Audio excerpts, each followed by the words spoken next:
Hello everybody, I hope you're having a wonderful day, and today I would like to share with you guys a super budget knife that I picked off Amazon. I will be linking this down in the description. I hope it's still available, and of course I hope it's actually good and worth the money so I could recommend to you guys. The unpackaging knife is going to be the Cold Steel FM1. This thing has been it does not deserve as much pocket time as it's been getting, and you know what?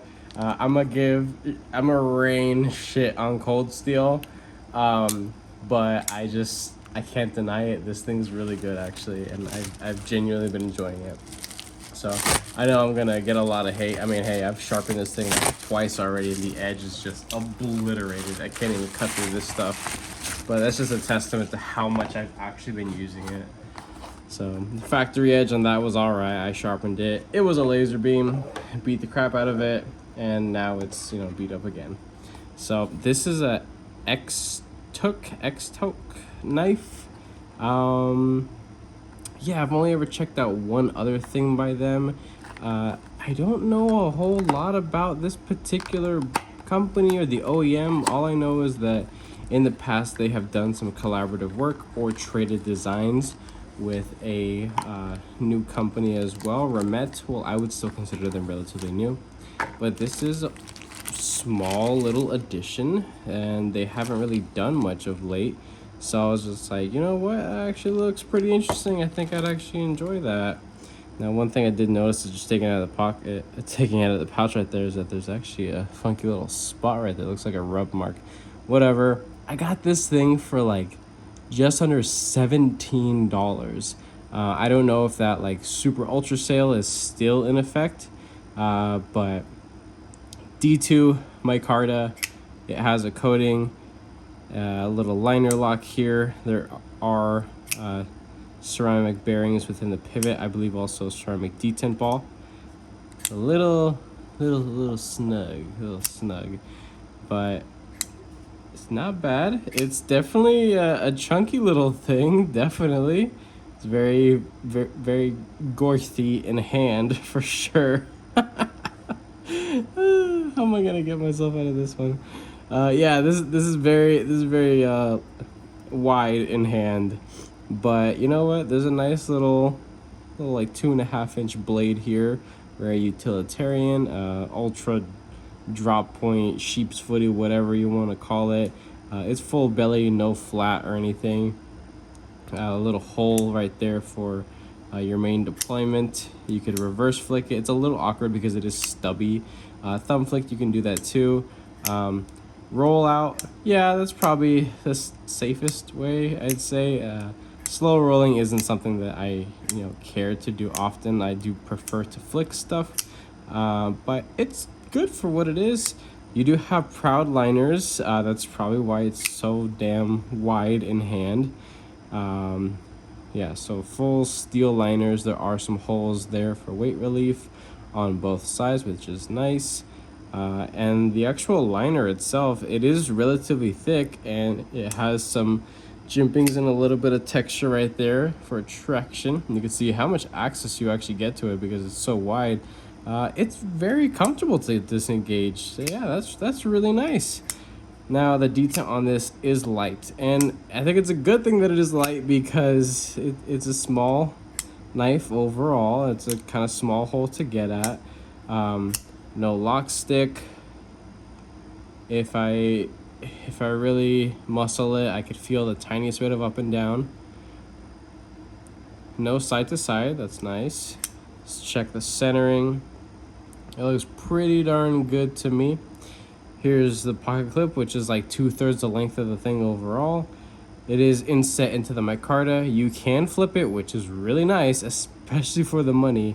Those look to be T6 body and clip screws. Not the end of the world. Would prefer T8, of course, but at least you get a T8 for the pivot.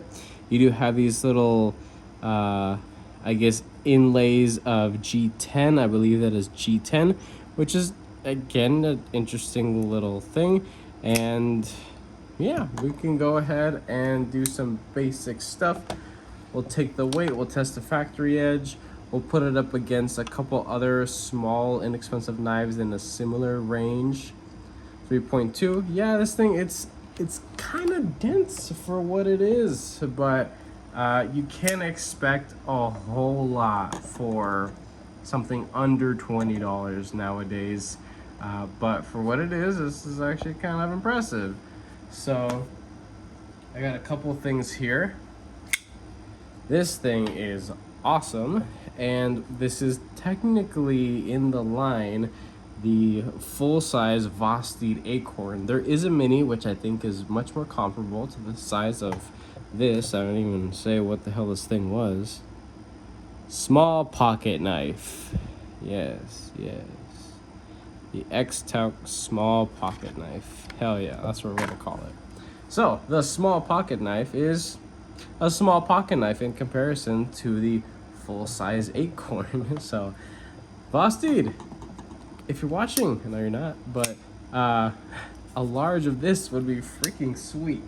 Keep it in the budget one, make a premium one, doesn't matter. Just make a larger one. It's a wonderful shape overall. This is also another ultra budget knife that is, I suppose, on the more compact side.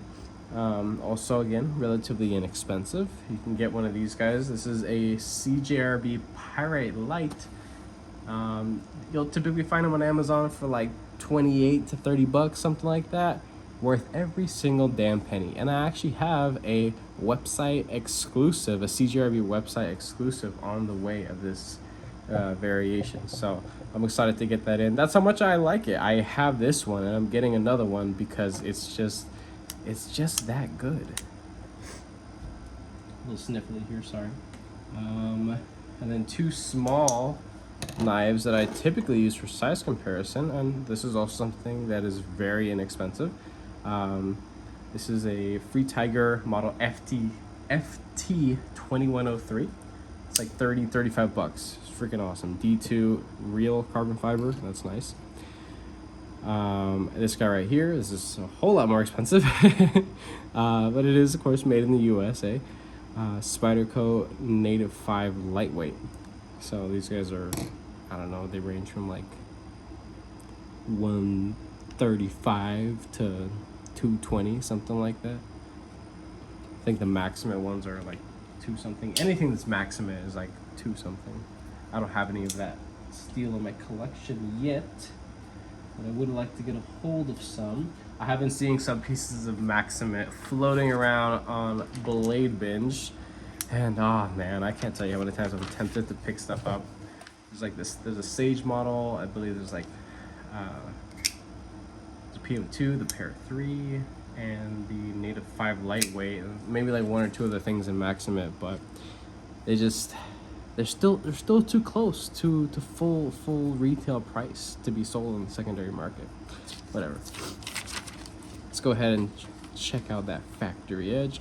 The grip on this is actually really nice. Now again, you can't expect a whole lot because it's a small knife, a small pocket knife, right?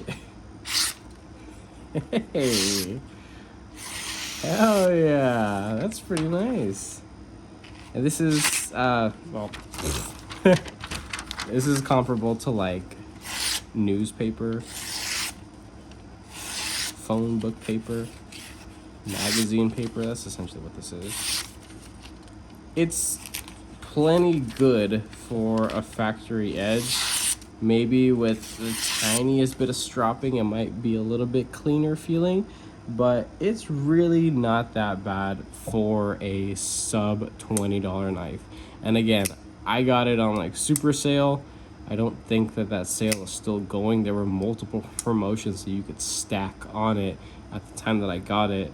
But I went to go check out the listing again to see when this was going to arrive. It came in today, of course, and I saw the price just so I could reference it in this video, and there's only 1 discount available, but when I got it there was actually 2 that you could stack. That's how I got it so cheap. But hey, I'm not mad for what I got it for, and even if I got it for the current price that it's at right now, it's still under $20. Yeah, I think that this is actually just about enough knife for the money. That's quite nice. No wiggle from the detent, a detent lash. Let's see any movement in the pivot. The tiniest bit if I really pull on it, but not too bad. So yeah, that's pretty much it. So I'm gonna take this guy to work, just use it around the house as well, sharpen it, and in a week or so I'll come back to you guys, give you guys my full thoughts and you know what I think about this thing. I'm sure that micarta will color up and you know, get a little, knock off some of that fuzz, because yeah, the finishing of this micarta, and you know what's funny is that this is actually contoured as well. That's another nice little primo factor that I did not mention. This is contoured. That's quite nice. I'm sure some of the fuzz will knock off just carrying this thing and using it, just kicking it around. So, but yeah, nice little budget beater knife. You know, just throw it around. Something that could be a gift as well to somebody. And yeah, that's pretty much it. So if you guys like this video, go ahead and leave a like down below. If you are subscribed, thank you so much. I appreciate all your support and your patience. Of course, if you are not subscribed, please consider subscribing, because I play more videos and content coming you guys this way. And with that being said, I hope you have a wonderful rest of your day.